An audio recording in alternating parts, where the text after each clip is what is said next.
Okay, so we continue sa problem 17 to 19.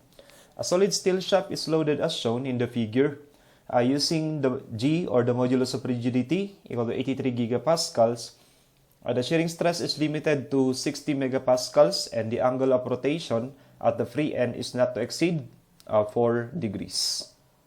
Okay, when it comes to this case, yung isang rod lang tapos meron tayong more than one na torques, yung ibang reference, ginagawan pa siya ng diagram para mas madaling i-analyze.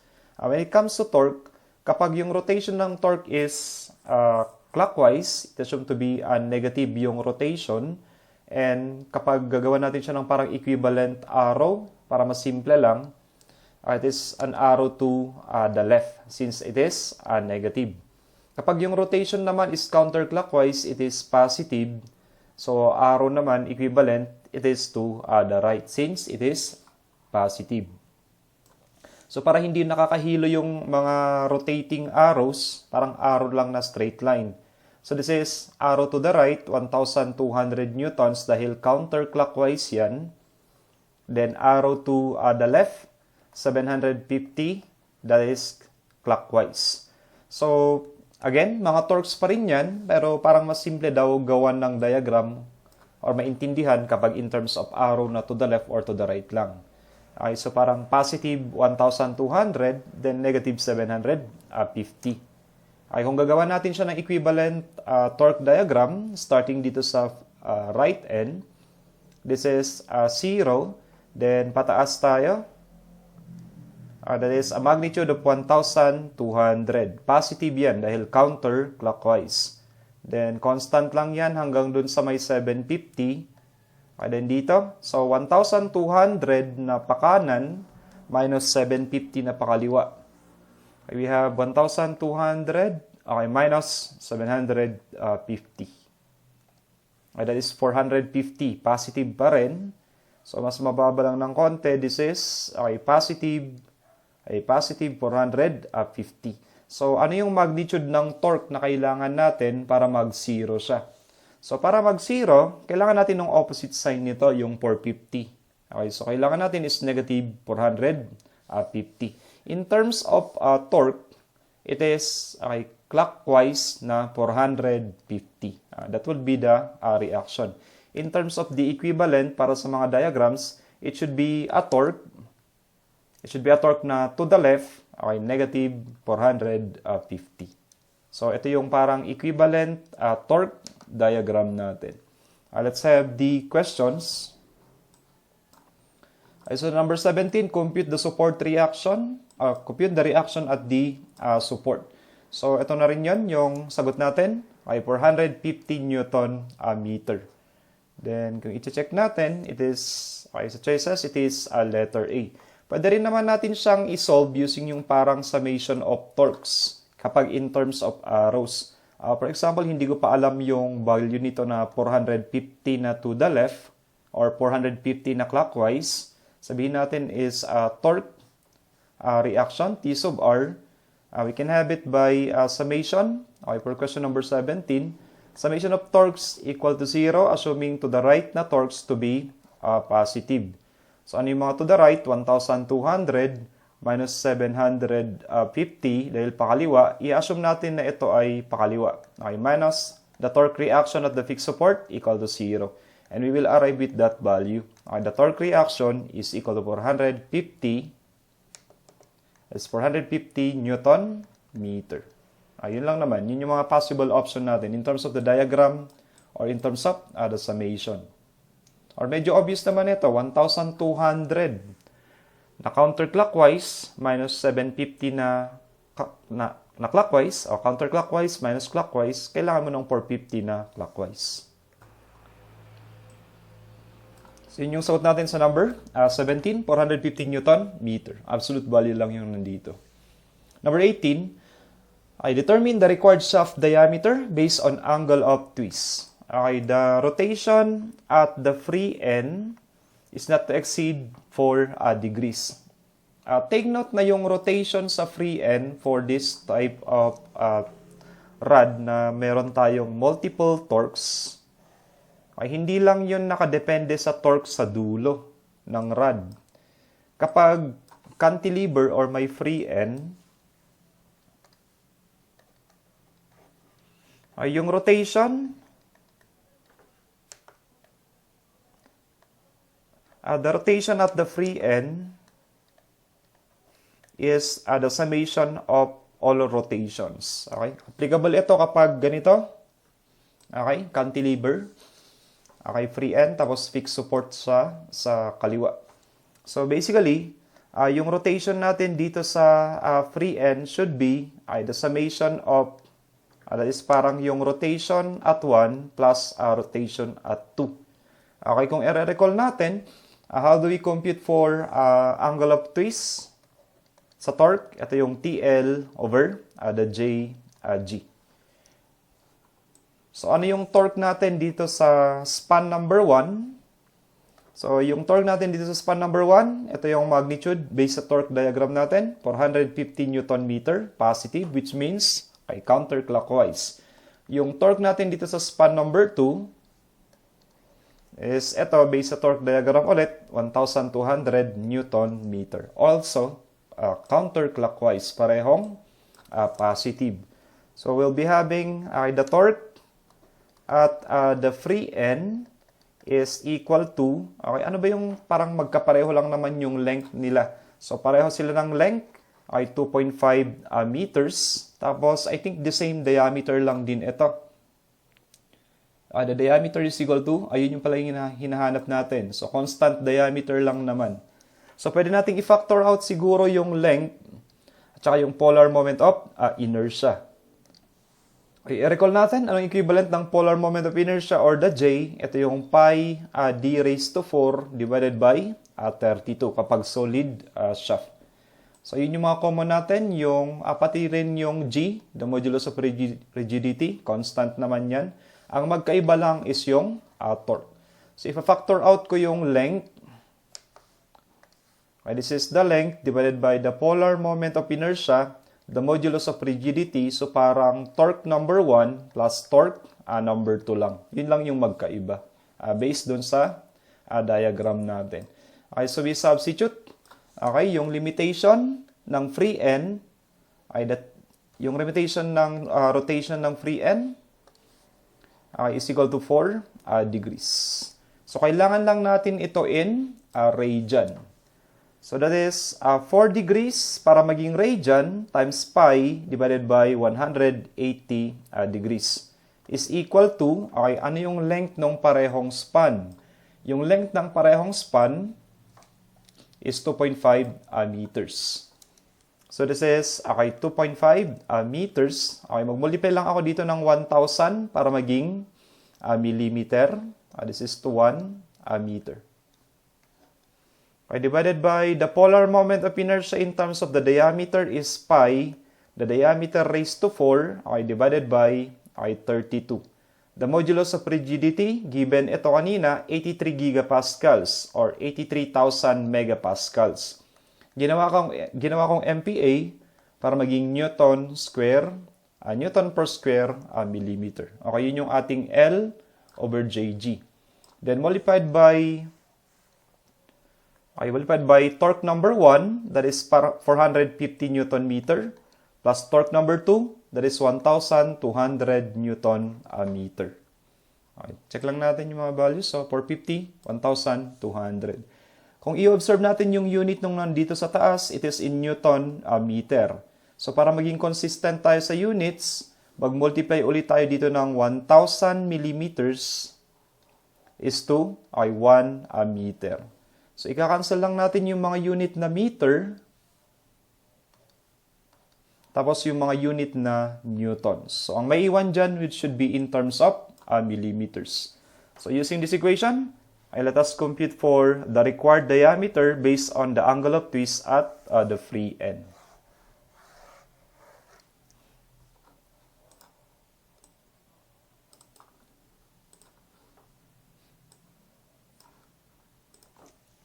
That is 4 degrees, shape pi times 180 degrees para maging radian is equal to, yung length ng parehong span is 2.5, gagawin ko siyang millimeters, so times 1,000. divided by the polar moment of inertia, sheep pi over 32 in terms of the diameter. The diameter is alpha x muna, raised to 4. Then the modulus of rigidity is 83,000 mega pascals. And this is to be multiplied by yung torque sa span number 1 is 450 positive. Yung torque sa span number 2 is 1,200 Newton meter yan. So times 1,000 ulit para maging Newton millimeters. Okay, ship solved. But negative. Negative 51.89. So ulitin ko lang.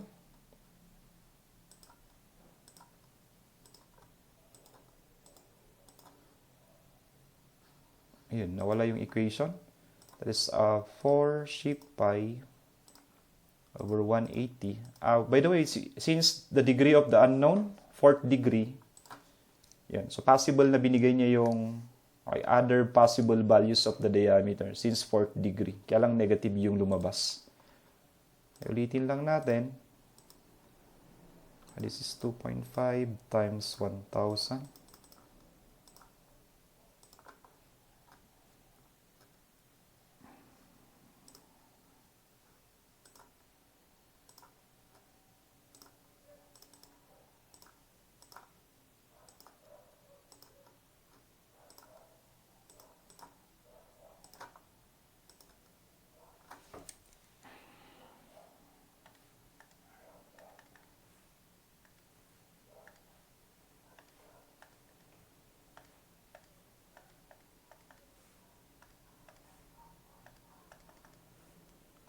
Okay, so bago tayo mag-equals, ship solve, maglagay tayo ng value na positive para ibigay niya, para sigurado lang tayo sa value na ibibigay niya.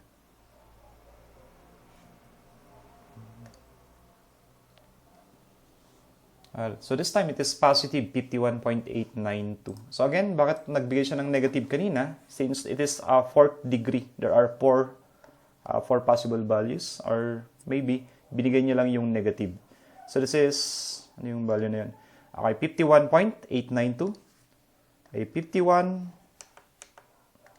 Okay, this is 51.892. Ginawa kong millimeters lahat ng units. Okay, millimeters. So check natin sa choices if we have this value for question number 18.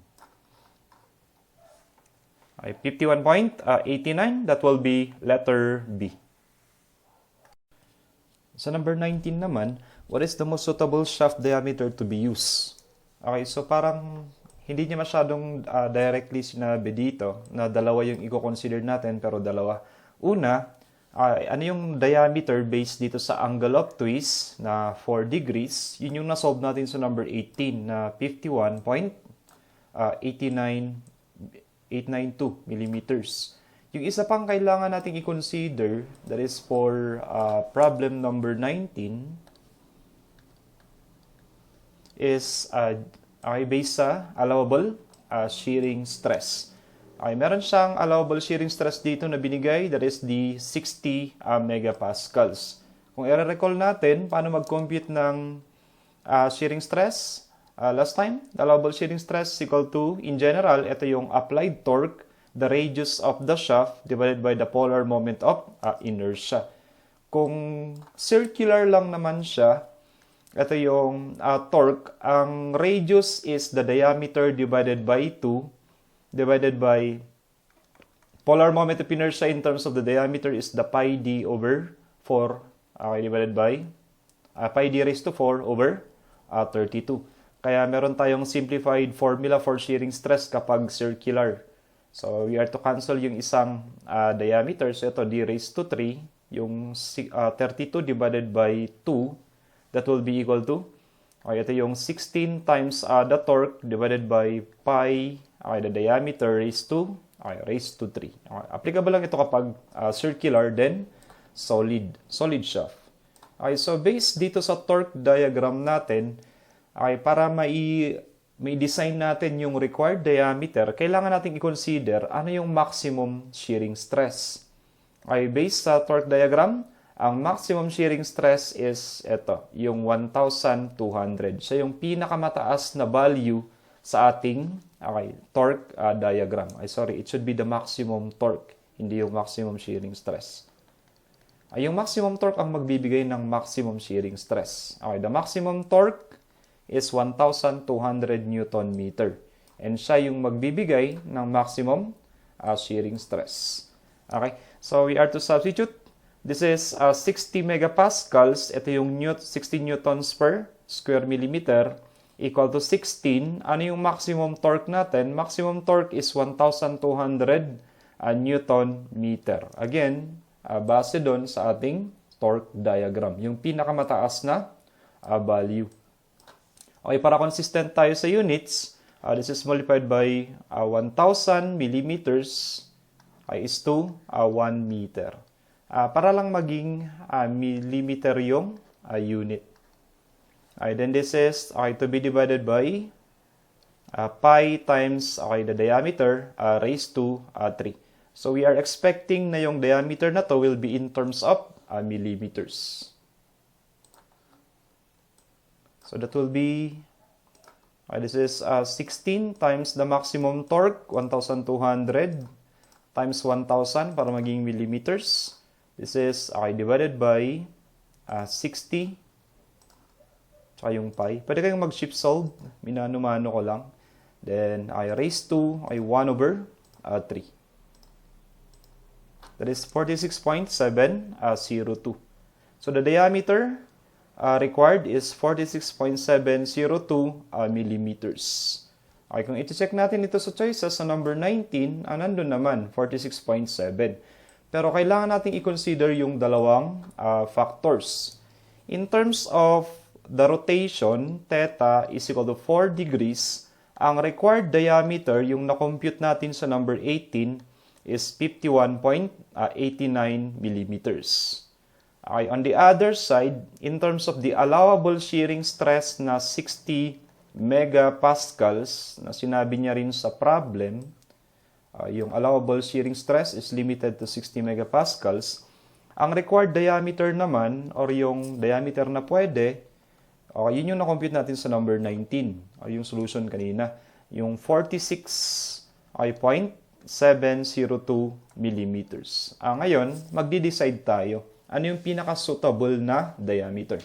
Lagi nyong tatandaan, when it comes to dimension ng member, yung pinaka-safe kapag dimension ang usapan, yung pinakamalaki. Okay, ibig sabihin, yung 51.89 na to is safe to prevent or to limit yung rotation up to 4 degrees. At the same time, kung 51.89 yung gagamitin mo, for sure, kakayanin na niya yung 16 megapascals. Okay? So, ang sagot natin for number 19 should be the same lang sa number 18. 51.89. So, lagi nyo tatandaan, when it comes to dimension ang usapan, yung mas malaki yung mas safe. Kapag force naman ang usapan, kapag mas maliit yung force, yun yung mas safe. Okay, so this will be our solution for problem 17 to 19.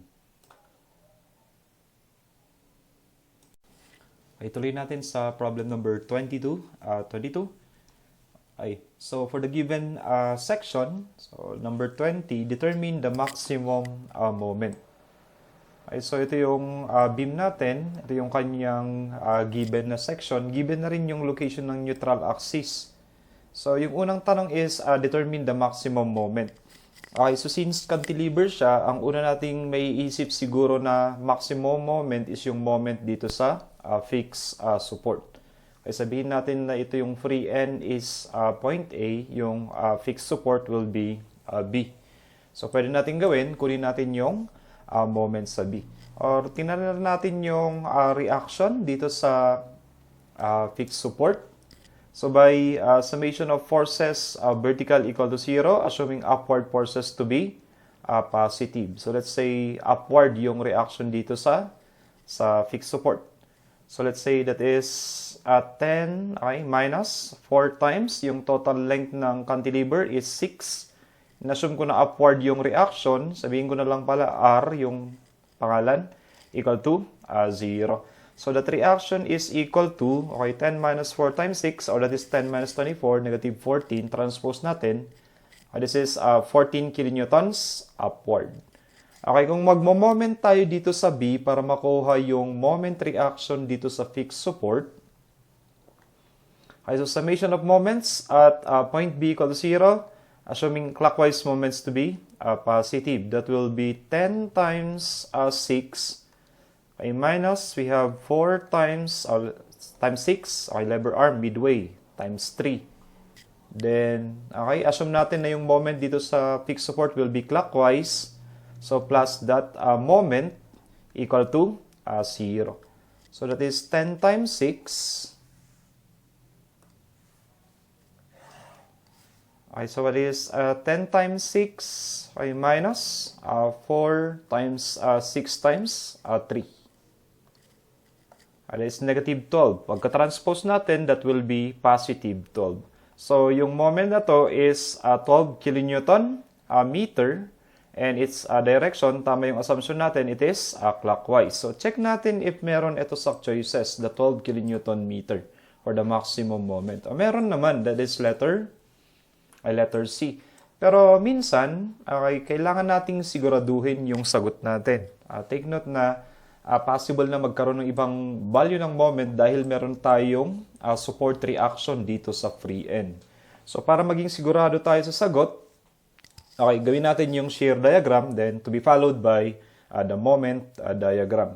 So, dito we have the support reaction, 10. Magsimula tayo dito sa left end. So, starting from 0, so pataas.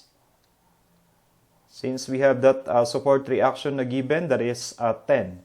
So, 10 minus 4 times 6, that is yung negative 14 na support reaction kanina. So, this is negative 14, and yung R natin kasi dito is 14 kilonewtons pataas. That will give us a value of 0. Okay? So, possible na merong ibang value ng moment na mas mataas sa 12 kilonewton meter na nakuha natin. So, by ratio and proportion of similar triangles, this is x and this is 6 minus x. Okay, kunin natin yung value ng x dyan. So, that is, okay, by ratio and proportion, 10 is to x is equal to absolute value ng moment, 14 is to 6 minus x.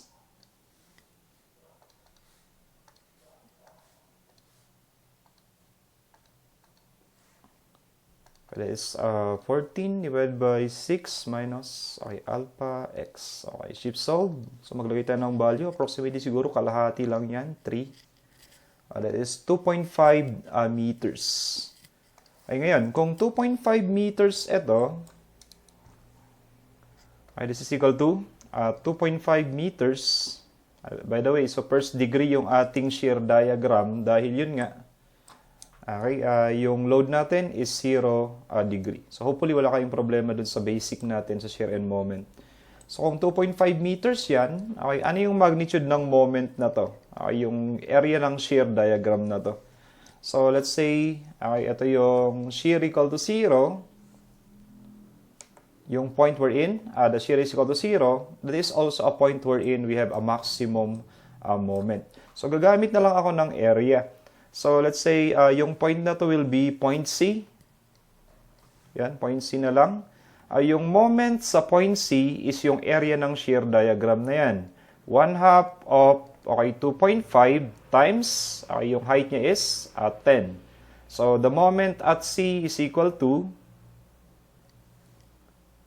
okay, so that is 0.5 or 1/2 of 2.5 times 10. Ano yung magnitude ng moment dyan? 25/2 or 12.5. So, 12.5 kilonewton meter. So, mas mataas ito compare dun sa 12 kilonewton meter kanina. So, ano yung appearance niya? From positive to 0, okay, curve that opens upward.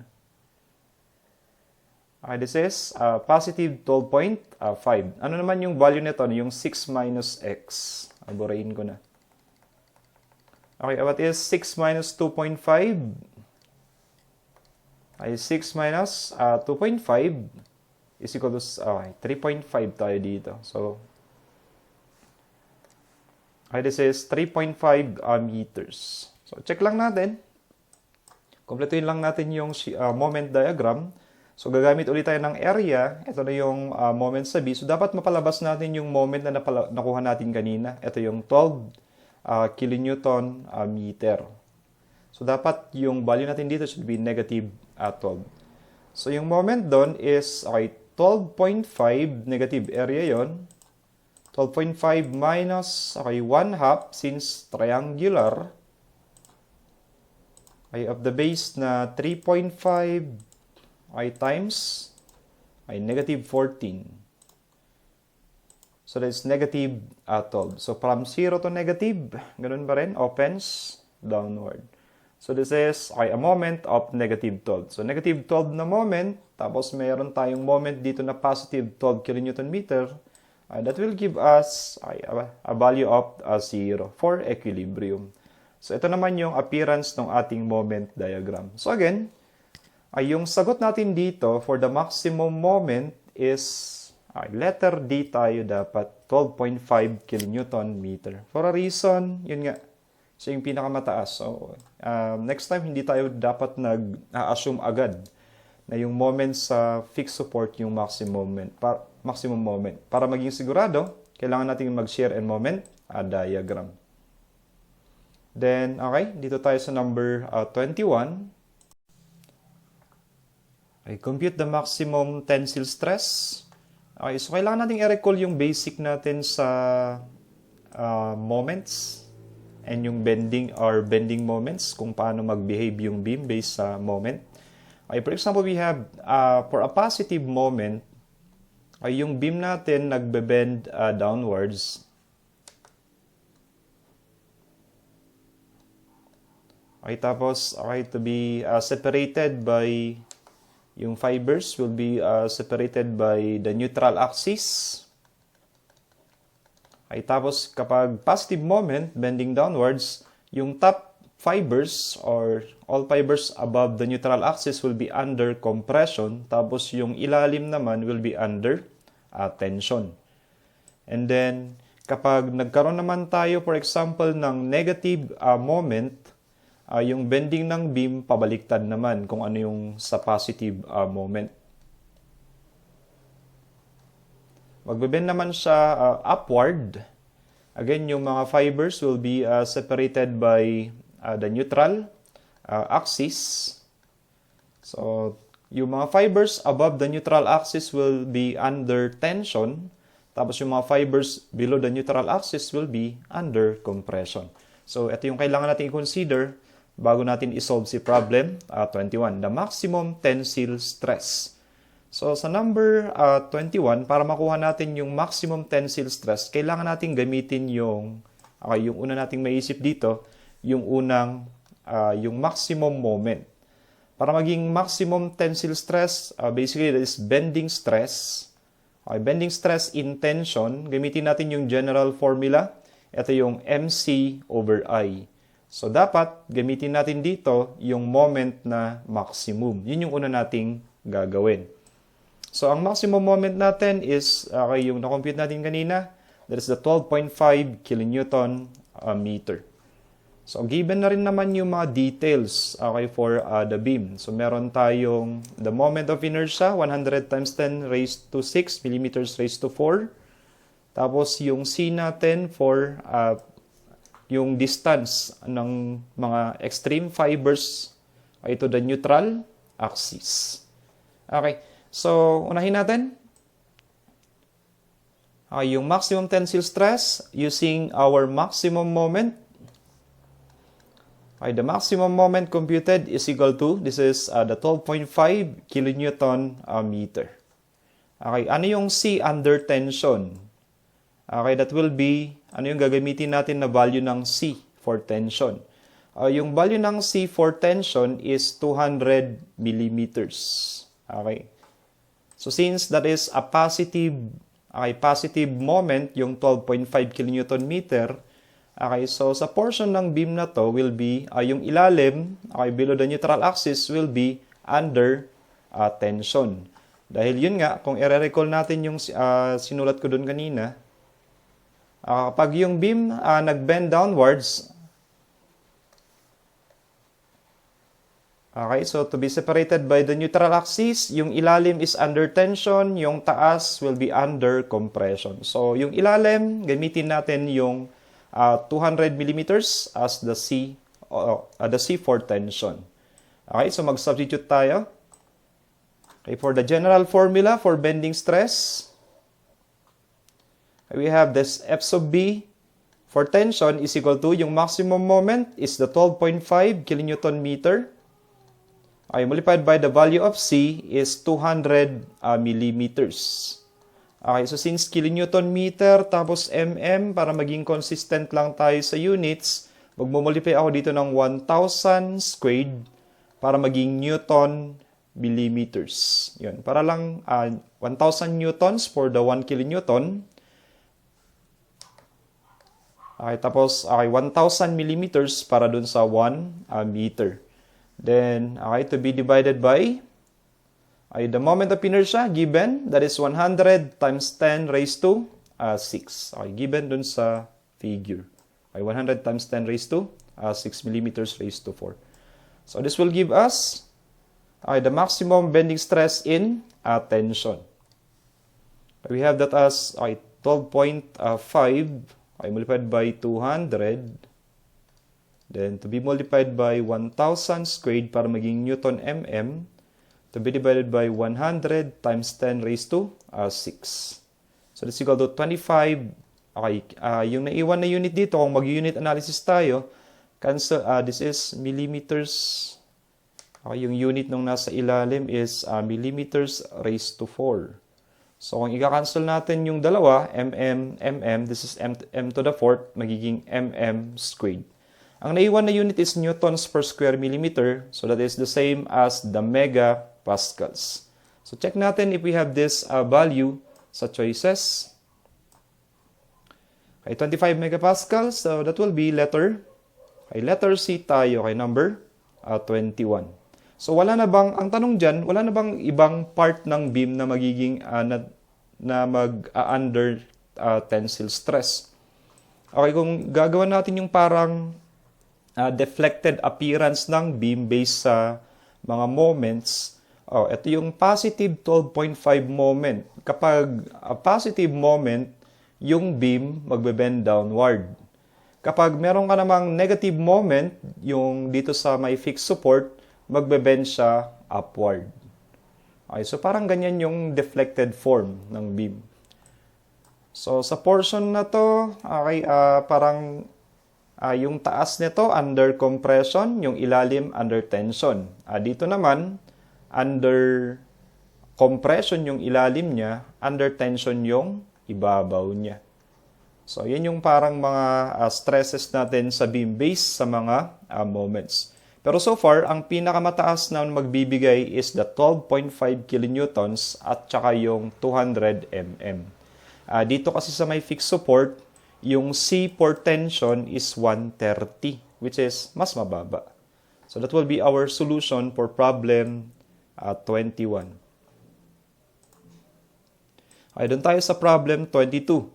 Ang sabi niya dito is, compute the maximum compressive stress.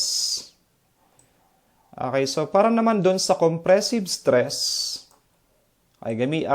may kailangan tayong i-check na dalawang section dito or dalawang points. Okay, problem 22. So gagamitin ko pa rin muna yung maximum moment equal to 12.5 kilonewtons or kilonewton meter. Kaya lang, kapag gagamitin natin yung 12.5 kilonewton meter, okay, yung gagamitin natin na C for compression dito will be yung 130. Yung 130 millimeters. That will be the C for compression. Since kung yung ilalim is under tension, yung taas will be under compression. Okay, check natin. Using the 12.5 kilonewton meter, the value of C sub C is equal to 130 millimeters. So this is, the bending stress for compression is MC over I. Yung general formula pa rin natin. So this is equal to 12.5 ay multiplied by 1,000 squared para maging Newton mm, yung kilonewton meter na yan, tulad nung ginawa natin kanina. Multiplied by the C sub C, the C for compression is 130 millimeters.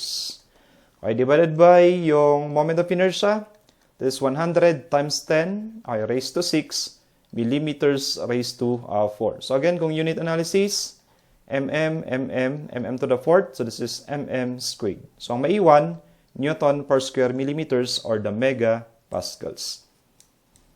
So we have now the bending stress, compression. Okay, bending stress for compression is now equal to, so palitan lang natin dito yung value ng C. Instead of 200, magiging 130 lang siya. So this is equal to 16.25 kilonewton. That's already stress. 16.25 megapascals. Ayun yung isang possible answer. So check natin sa number 22. Do we have 16.25?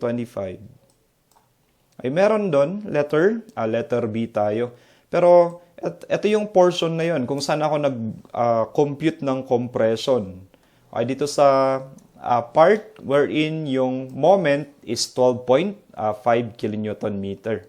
So, try naman natin dito sa 12. Okay, dito sa 12. So, negative dito sa 12 kilonewton meter. Using that moment equal to 12 kilonewton meter, which is, okay, negative moment ito based dun sa ating moment diagram. So, ano ba yung behavior ng beam natin sa ganyan? So, bended upward siya kapag negative moment.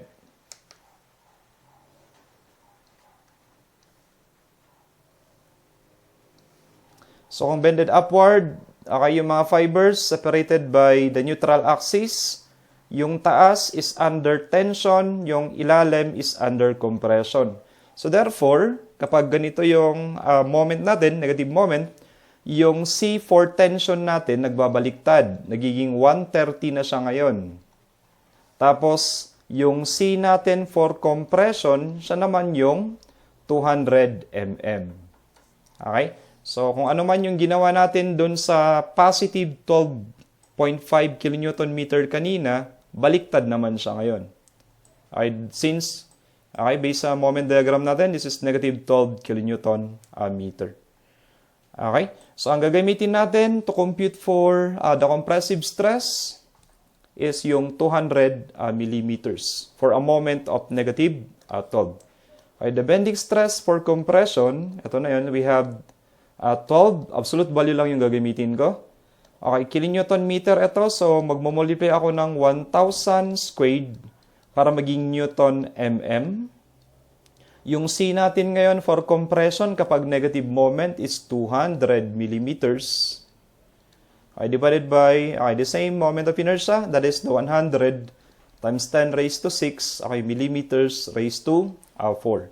So this is now the bending stress for compression under the negative 12 kilonewton meter. Ay edit lang natin ito. Yung C, gagawin ko lang siyang 200 ulit.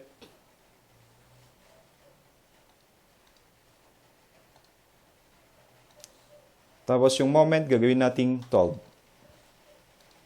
That is equal to 24 megapascals. So, ito ay mas mataas kumpara dun sa nakuha natin kanina, si 16.5. So, this will be our answer. So, ito na yung sagot natin kay problem 22. So, check natin if we have that 24 megapascals. Yung sagot natin sa number 22 will be letter A. So, hopefully, hindi nyo makakalimutan or huwag nyo kakaligtaan yung basic na to when it comes to bending stresses. Okay, ano yung behavior ng stresses sa beam kapag positive moment at saka kapag negative moment. So, this will be our solution kay problem 22.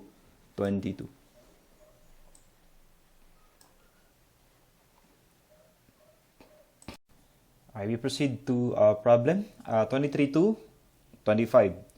So a timber column 75 millimeters by 50 mm in cross section is subjected to an axial force of 500 newtons. So yung unang tanong dito, number 23, if theta is equal to 15 degrees, which of the following most nearly gives the normal stress? Okay. So, if theta is equal to 15 degrees, what is the value of the normal stress? So, ito lang naman yung area na kailangan natin, yung inclined area. Okay, so yung width niya is ganun ba rin? Yung width nito is 50 mm. Yung dimension na to is L. Sabihin natin na yung length is yun yung 75 millimeters na given. Okay, ito yung wood, 75 mm by 50 mm. Kaya lang since yung area na i-consider natin ay naka-incline ng 15 degrees, kailangan natin ng panibagong dimension ng area. Let's say ito yung Z.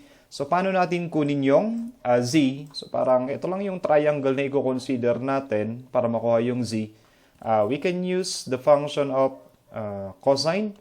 So this is the cosine of 15 degrees is equal to adjacent side 75 millimeters divided by hypotenuse, yun yung Z. So we'll be having the value of Z is equal to 75 divided by cosine of 15. So 75 divided by cosine ng 15 degrees. Sabihin natin, 77.646. Okay, 77.646 millimeters. So, ito na yung dimension ng panibago nating rectangular section. We have 77.646 millimeters. Ito yung area na i-consider natin, okay, kung saan mag-a-act yung force na 500 newtons na given. So, basically, yung area natin this time is yun yung W times Z. So, ang unang tanong is, yun nga, the normal stress, I think. Which of the following gives the normal stress on the plane AB?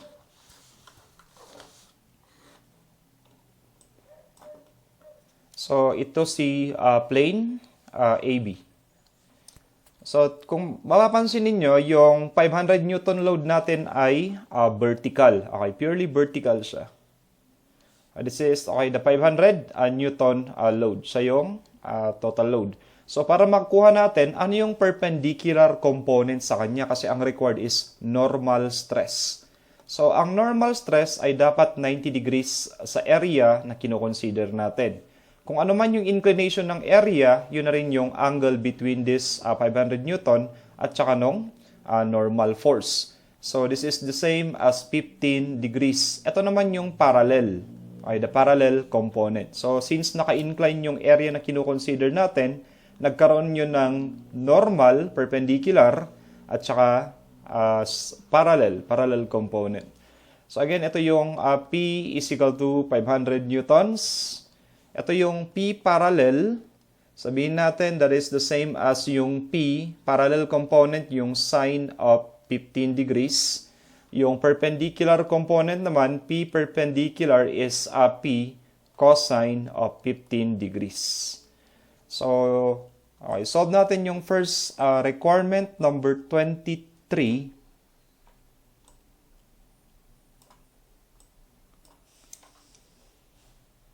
Okay, so sa number 23, hinahanap natin normal stress. We're using the symbol sigma. So, pag sinabing normal stress, this is the force. Dapat ang gamitin natin dito is yung perpendicular force divided by the area.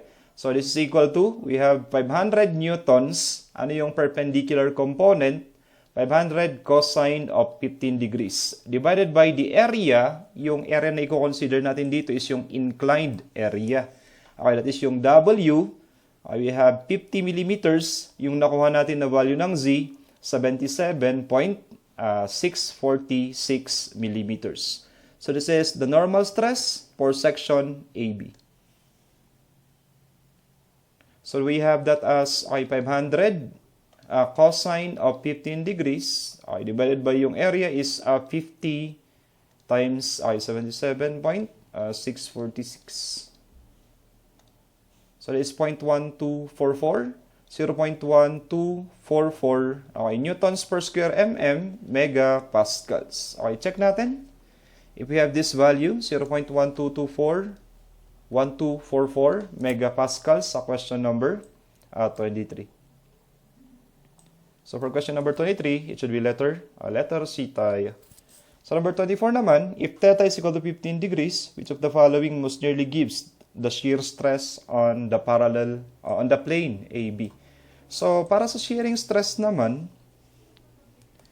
ay question number 24 yun, ang ginagamit natin for shearing stress is the tau. Ito yung force na parallel dapat sa area, then divided by the area. So ano yung force parallel natin? Ito yung P sine 15 degrees. So mag-direct sub na lang tayo dito. We have that as the load is 500 newtons. Parallel is yung sine ng 15 degrees divided by the area. Pareho lang sa area dun sa question number 23. Yung inclined area. That is the width ay 50 millimeters by 77.646 millimeters. So this will be the shearing stress for section AB. Okay, so dito ang papalitan lang natin. Pwede nating palitan lang yung cosine. Gawin lang natin siyang sine. 0.0333 kung 4 decimal places. 0.0333 newtons per square mm megapascals. So check natin sa question number 24. Okay, so 0.0333, that will be letter A. Okay, para naman dito sa number 25, which of the following most nearly gives the angle for the shear stress on the plane AB to be maximum? So sabi niya dito parang papalitan natin yung value ng theta para yung shearing stress, yung tau, will be maximum. Ay, kapag na-encounter niyo ito next time, pwede nyong i-memorize. Okay, na kapag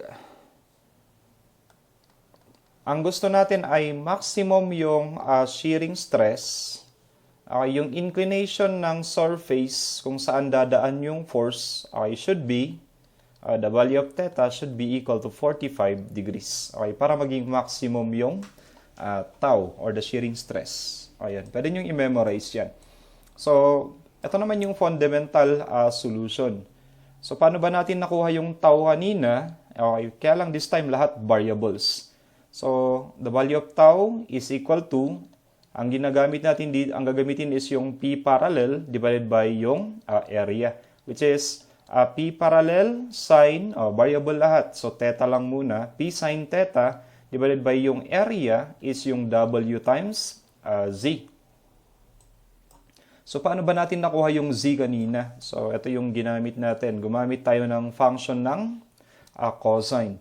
Pero, yun nga, variable lang muna lahat.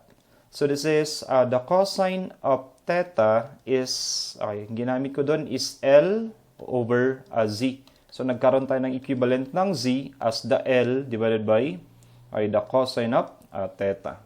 So, kung magsasubstitute na tayo ngayon, we have now the value of tau is equal to the P sine of theta divided by W. Yung value ng Z is L divided by the cosine of theta. So, simplify natin. Itataas itong cosine theta. We have the tau is equal to P divided by W times L. So, sine theta cosine theta. So, ang variable natin dito is yung angle at the angle theta at saka yung tau. Okay, the shearing stress. So, para lang mas madali yung solution natin, gagamit ako ng identity para dito. Kasi gagamit tayo ng calculus. Di ba? Maximum shearing stress. So, application ito ng maxima minima sa calculus. So, kung naalala nyo sa identities sa trigo, ito yung sine of theta, the cosine of theta. Kung maglalagay ako ng 2 na coefficient, ang equivalent nito is yung sine 2 theta. So, paano kung ang nandito lang sa equation natin is sin theta, cosine theta lang. Anong gagawin natin dito? So, pwede natin gawin. Okay, divide both sides of the equation by 2. So, ang equivalent na ng sin theta ay the cosine of theta is simply equal to the sine of 2 theta divided by 2. Para lang mas simple siya. Okay, so mag-substitute na tayo. This is tau is equal to the P, W, L, the sine of 2 theta ay divided by 2. So again, application ito ng maxima minima. Mag-calculus tayo. Okay, ano yung derivative ng tau? Differential tau is equal to constants yung mga value na to. Yung P divided by the W, L. Okay, ano yung derivative ng sine 2 theta? Ang derivative ng sine is cosine. So cosine of 2 theta, okay, anong derivative ng 2 theta? Okay, that is 2d theta. Okay, so nandun yung may constant tayo sa ilalim na 2. So divided by 2. So i-cancel natin ito. Yan, then simplify natin. Pwede nating ilipat yung d theta dito sa left side.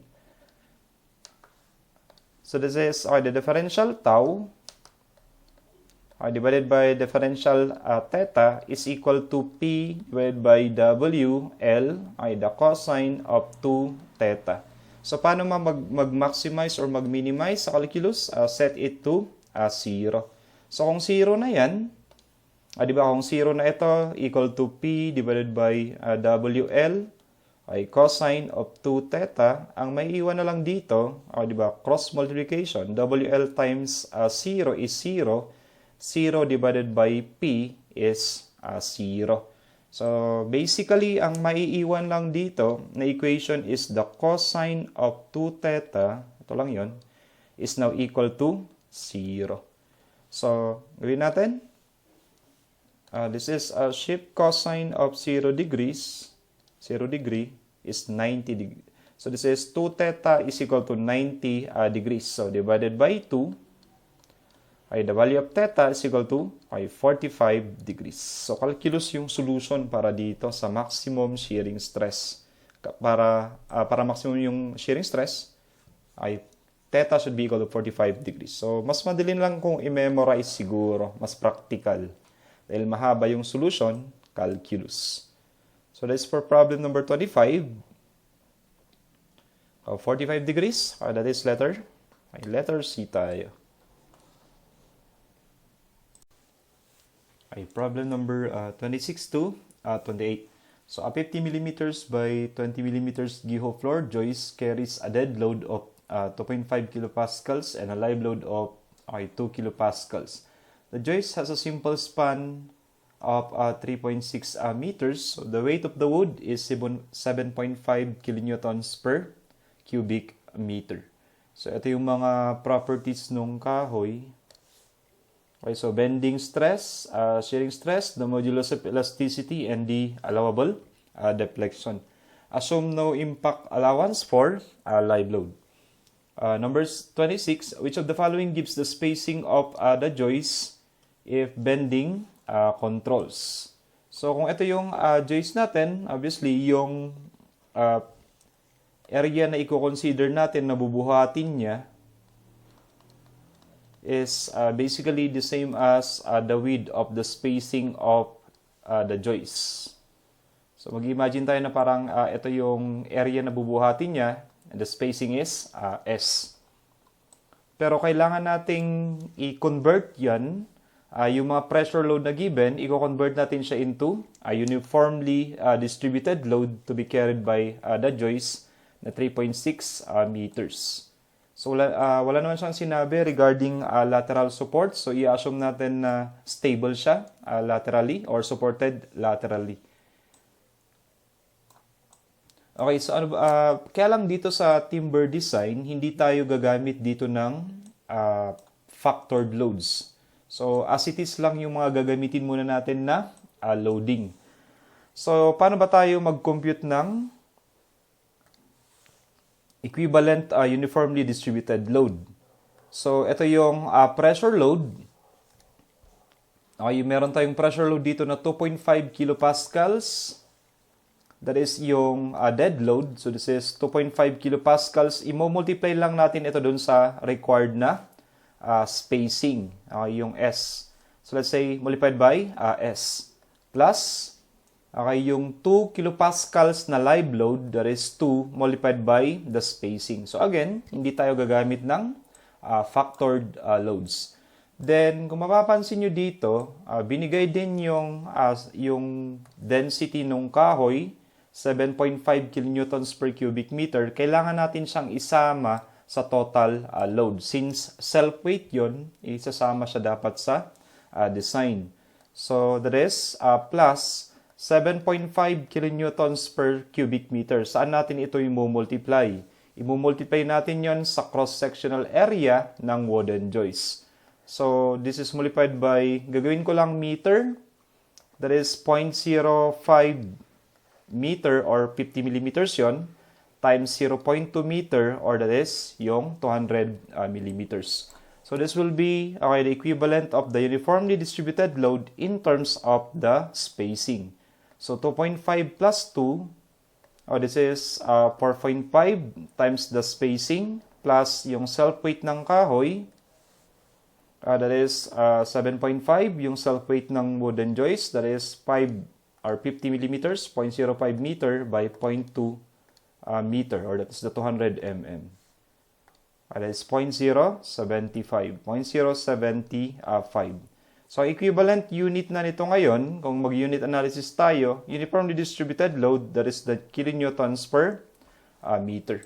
So, yung tanong natin sa number 26 is, which of the following gives the spacing of the joist if bending controls?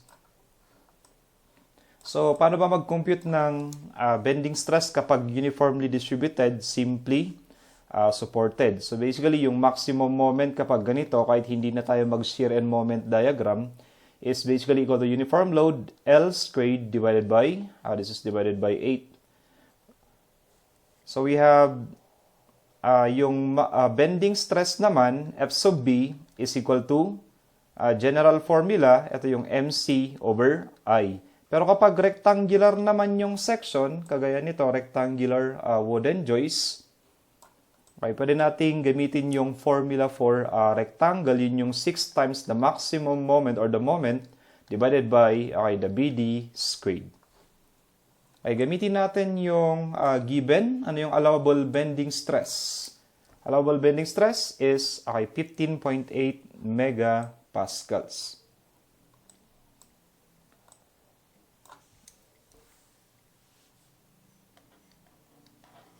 So the allowable bending stress is 15.8 megapascals. That is the same as the newtons per square millimeters. Is equal to 6 times the moment.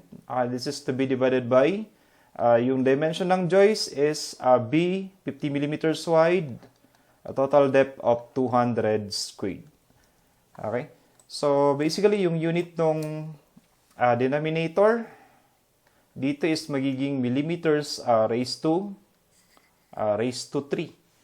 So, we'll be having yung magnitude ng moment dito will be in terms of the Newton mm. Okay, kung magka-cancel tayo ng mm. So, let us compute. So, ang gagawin na lang pala natin dito is divided by 1,000. Divided by 1,000 squared para maging gagawin lang natin siyang kilonewton meter. Okay, that is 1 kilonewton meter. So, divide natin ng 1,000 squared. 1,000 sa newton, 1,000 doon sa mm. So, that is, we have 15.8 times 50 times 200 squared. To be divided by 6. Okay, then divided by 1,000 squared para maging kilonewton meter. That is 5.267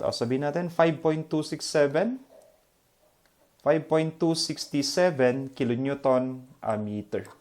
So the moment Okay, the moment based on bending is 5.267 kilonewton meter.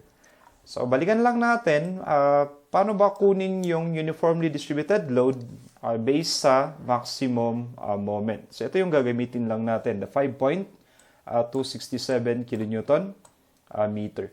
So, that is, ilagay na lang natin siya dito. And that is the 5.267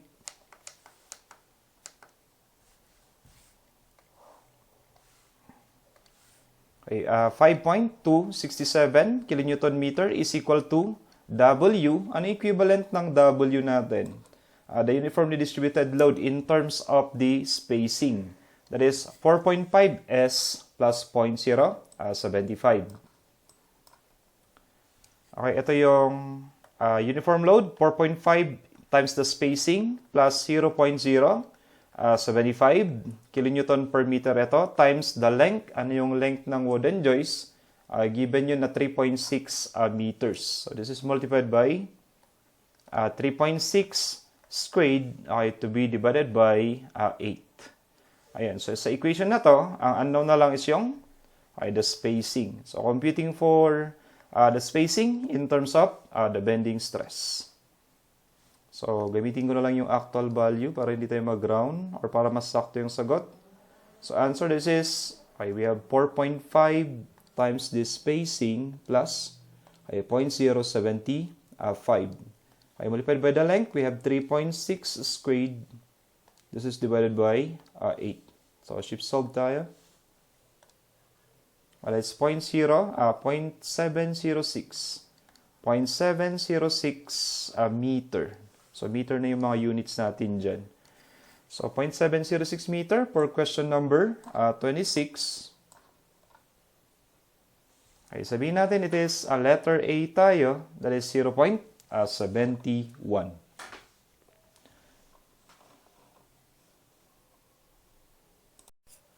Okay, so sa problem 27 naman, which of the following gives the spacing of the joist if shear controls?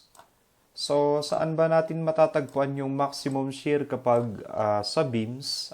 Take note na yung maximum shear ay nangyayari sa support.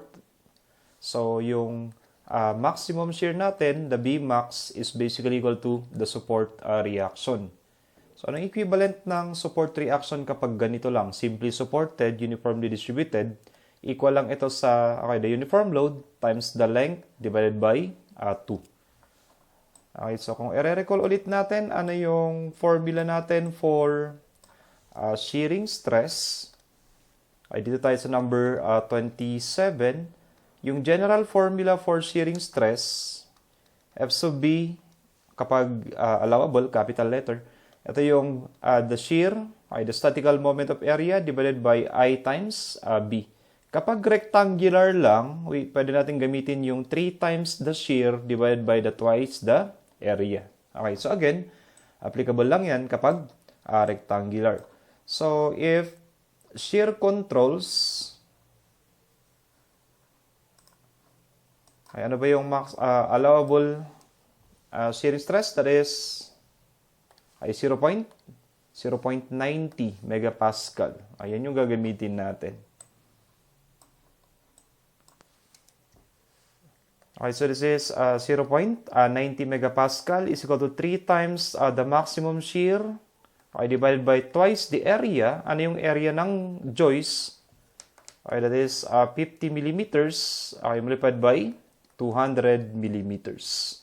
Kung mag-unit analysis tayo, yung 0.90 na yan ay megapascal, newtons per square millimeter. So yung unit nito should be in newtons. So that is 0.9 times 2 times 50 times times 200. That is to be divided by 3. Pwede kayong mag-shift solve. So yung lalabas dito is 6,000 newtons, or we can have B as 6 kilo newtons. So i-equate natin yan pagdating gamit yung uniformly distributed load. So again, ano equivalent ng maximum shear kapag ganitong beam? equal yun sa reaction, equal yun sa the uniform load times the length divided by 2. So this is the same as the shear equal to the support reaction equal to the uniform load times the length divided by 2. So this is 6 kilonewtons equal to, ano yung equation ng uniform load natin? So again, ito ulit yung 4.5 times S plus 0.075. This is 4.5 times S plus 0.075 multiplied by the length. Yung length ng joist is 3.6 divided by 2. So dito tayo pwedeng mag-shift solve. 6 kilonewtons is equal to 4.5, let's say alpha x plus 0.075 times the length of the joist is 3.6 divided by 2. So shift solve. So yung lumabas dito is 0.724.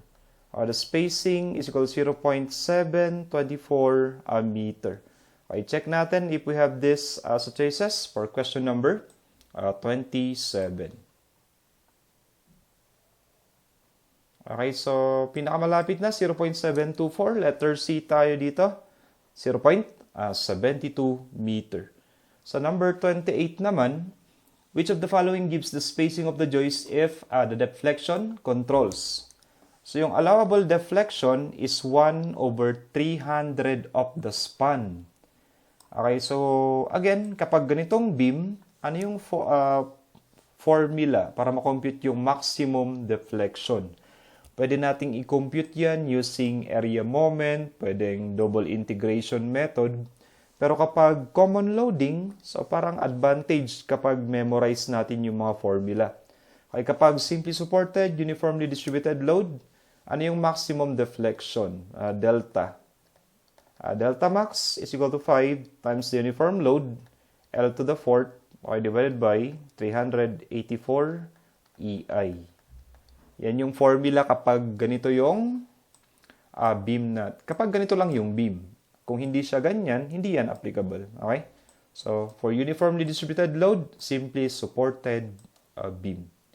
5W over 4, 384 EI. So, sabi niya sa problem, it is limited to 1/300 of the span. So mag-substitute na tayo. We have that as 5 times the uniform load. Gagawin ko lang millimeters lahat. That is 3,600 millimeters. Yan. Since yung length ng beam is, or ng joist, 3.6 meters. This is raised to 4. Divided by 384 E. Ano yung modulus of elasticity nung kahoy? That is, ayun, natakpan. That is 13.8 gigapascals. So, gagawin ko siyang megapascal. This is 13.8 or 13,800 megapascals newtons per square millimeter. Then, yung moment of inertia, rectangular yan. So, the base is 50 BD cube over 12 tayo. The depth is 200 cube. This is divided by 12. Moment of inertia of rectangular section is equal to 1/300 of the span. The span is 3,600 millimeters or 3.6 meter. So dito, we can cancel one of the 3,600. Yeah. Para ito, maging raised to 3 na lang. So in this equation, kunin natin yung equivalent ng W.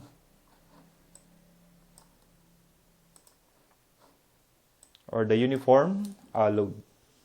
That is 5 times, lagay natin siya as alpha x, multiplied by 3,600. This is raised to 3. Divided by 384. E is 13,800. Moment of inertia, the base is 50. Depth is 200 raised to 3. This is divided by 12. Okay, and this is now equal to parang 1 over 300 na lang yan dahil kinancel na natin yung 36. Okay, so shift solve. 2.524. Kung mag-unit analysis kayo dyan, ang naiwan lang na unit dyan is the newtons per millimeter. Pero ang newton per mm ay kapareho lang yan ng kilonewton per meter. So, Newton per mm is the same as kilonewton per meter. 2.524. 2.524 kilonewton meter. So, check natin. Equate lang natin ulit yan dito sa equation ng uniformly distributed load na galing dun sa mga pressure loads. So, ang equation yon, yun yung 4.5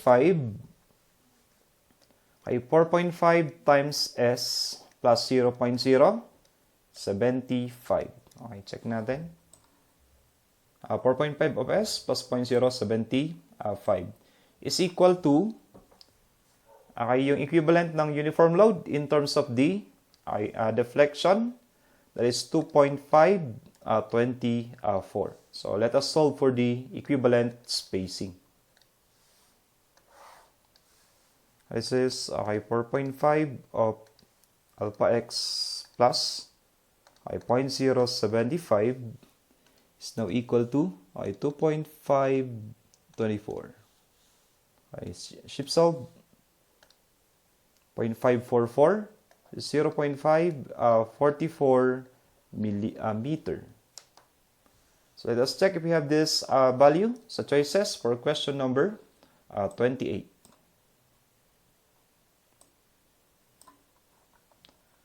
0.544. So, closest value is letter B tayo, 0.54. So, this will be our solution for question number 26 to 28.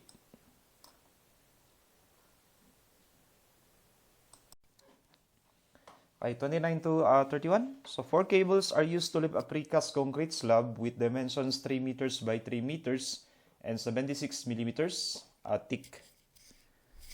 So the cables are attached to the corners of the slab and to a hook 2 meters above the slab's center point.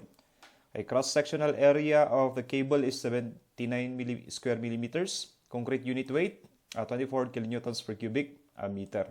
So sa number 29, what is the tensile force in each of the cable? Okay, so ito yung representation natin or yung illustration natin. Okay, so yung sabihin natin na yung support dito sa taas ay according sa problem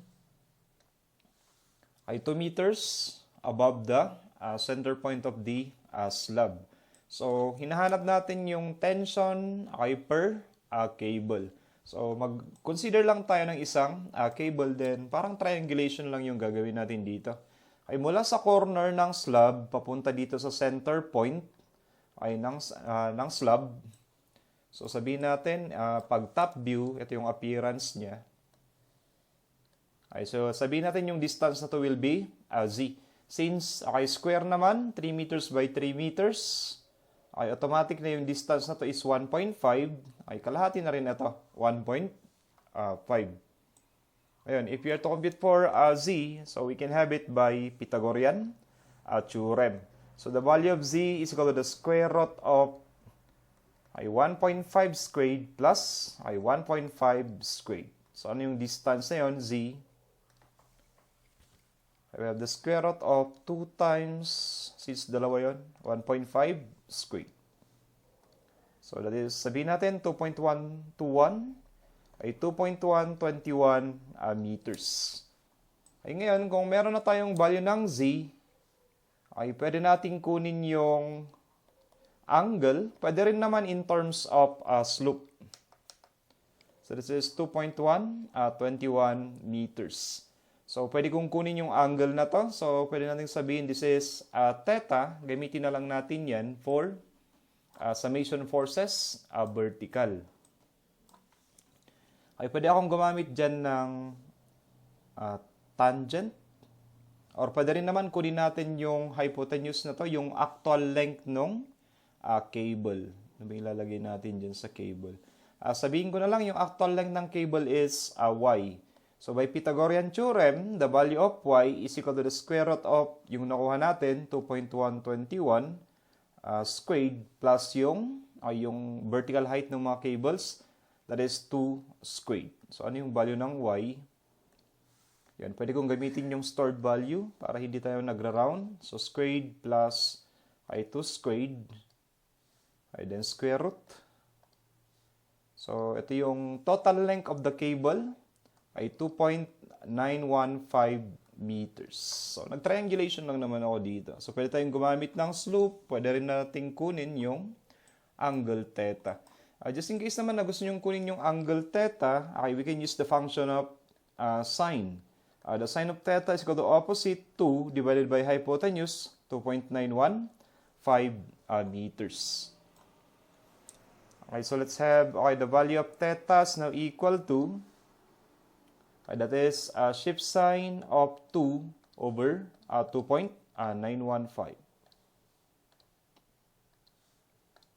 It's 43.323. 43.323 degrees. So, just in case lang na gamitin natin yan mamaya. So, yung unang tanong lang naman sa number 29, what is the tensile force in each cable? So, kunin natin yung total weight. Yung total weight ng slab. Okay, given naman yung unit weight ng concrete. Yun lang naman yung bubuhatin ng mga 4 na cables. Okay, the total weight is, i-recall natin, parang gamma volume lang ito. So, that is equal to, yung unit weight ng concrete, this time, given siya na 24. Ano yung volume ng concrete slab? Ito ay 3 meters by 3 meters by 76 millimeters thick. That is 0.076 meter. So this will be the total weight of the slab. We have 24 times, 3 times 3, 3 squared, times 0.076. That is 16.416. 16.416 kilo newtons. So by summation forces vertical, ay assume natin na since may 4 tayo na cables dito. So magta times 4 na lang tayo, tapos gamitin natin yung vertical component. Yung vertical component ng tension. So this is by summation of forces, vertical equal to 0, assuming upward forces to be positive. So, meron tayong 4 na cables. So, sabihin natin, that is, we have 4. Ano yung 4 times the tension, pero vertical component yung gagamitin natin. That is 2 divided by yung length ng cable, 2.915. And this is equal to, obviously, yung nag-iisang downward force dito is yung weight lang ng slab. That is 16.416. So let's have the tension in each cable equal to, this is 4 of alpha x. Vertical component is 2 divided by 2.915. Is equal to the total weight of the slab, 16.416. Okay, so shift solve lang muna tayo. That is 5.982. Sabihin na lang natin, 5.982 kilo newtons. Okay, check natin. If we have this choices sa number, 29. Okay, that will be letter. So, letter B tayo, 5.982. So, sa number 30, compute the axial stress in each cable. So, madali na lang yun dahil given naman yung area ng kada cable. So, sa number 30, we have the axial stress is simply the force divided by the area. So, dito, tension over area. So, yung tension is 5.982 kilonewtons, yung nakuha natin sa number 29. This is multiplied by 1,000. Okay, divided by the area, this is, okay, given ito, 79 square millimeter. So, this will be the actual stress. Okay, gamitin natin yung stored value, 5.9815. So, this is multiplied by 1,000 para maging newtons. Okay, divided by the area, given ito, 79 square millimeters. 75.716. So, ang naiwan na unit dyan, ginawa kong newton, newtons per square millimeter, or the same as the megapascals. So, check natin if we have this value sa number. Ay, sa number 30. Okay, so yung nandito is 75.72 megapascals. Sa number 31, if the cables are elongated by 1 millimeter, what is the vertical displacement of the precast slab? Ay, so kindly imagine, so burahin lang natin yung portion na to.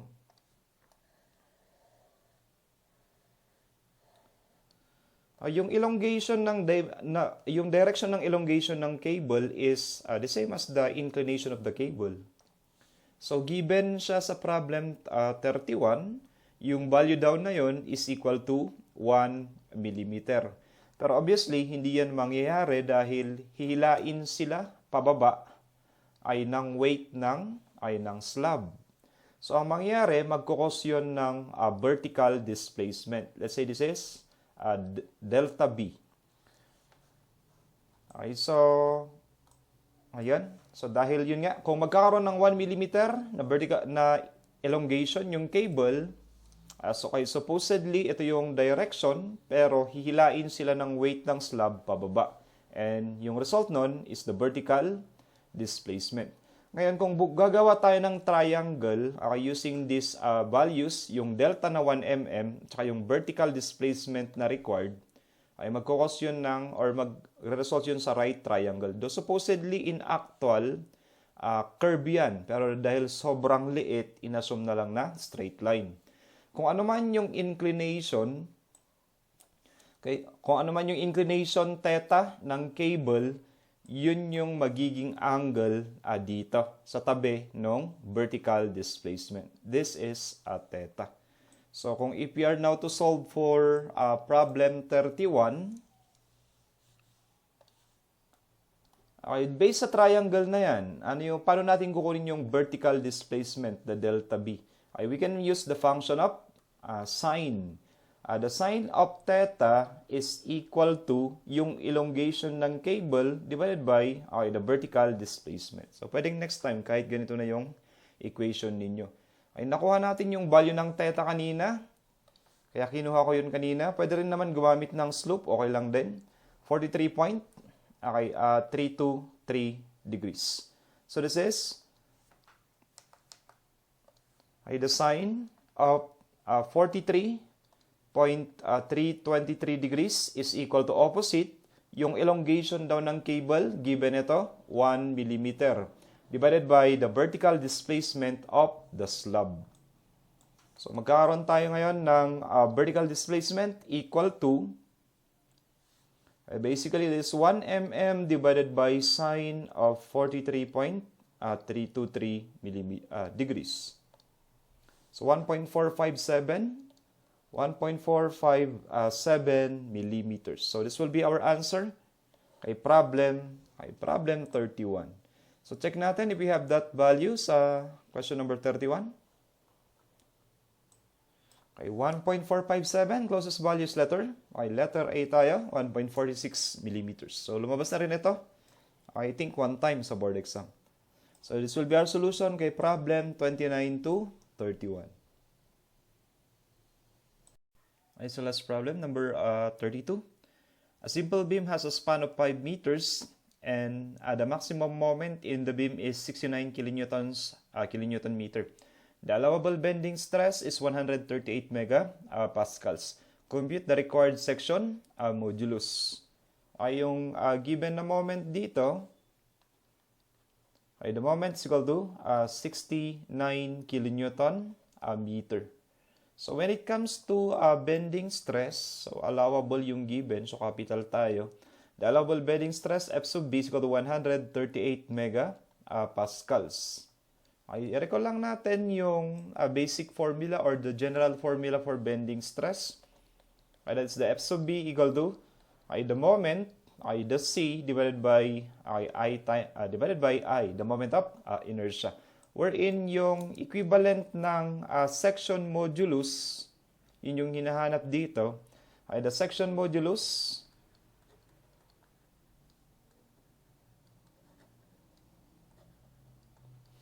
basically, ang equivalent lang nito is yung moment of inertia divided by the value of C. So, sa formula na to, ito lang yun, ay yung C over I. So, we can have the bending stress is simply equal to the applied moment divided by the section modulus. Okay, so kunin natin, parang direct sub lang naman pala to. So we have the bending stress is 138 megapascals, that is newtons per square millimeters, is equal to, yung given na moment, 69 kilonewton meter. So 69 kilonewton meter, magmumultiply lang ako dito ng 1,000 squared. Okay, para yung 1,000 squared, para yung 1 kilonewton meter magiging newton millimeter. Yan. So 1,000 para dun sa kilonewton, 1,000 para dun sa meter. Then divided by the section modulus. So we are now solving for the section modulus equal to, so parang that is 69 multiplied by 1,000 squared para maging newton mm divided by 138. That is 500,000. 500,000. So, kung mag-unit analysis tayo, cancel na yung newtons. So, that is mm squared times mm. Basically, yung magiging unit nito is millimeter cube. So, 500,000 millimeters cube. So, check natin sa choices. That will be letter B tayo. 500,000. 500 times 10 raised to 3 millimeters. So, this will be our solution kay problem 32.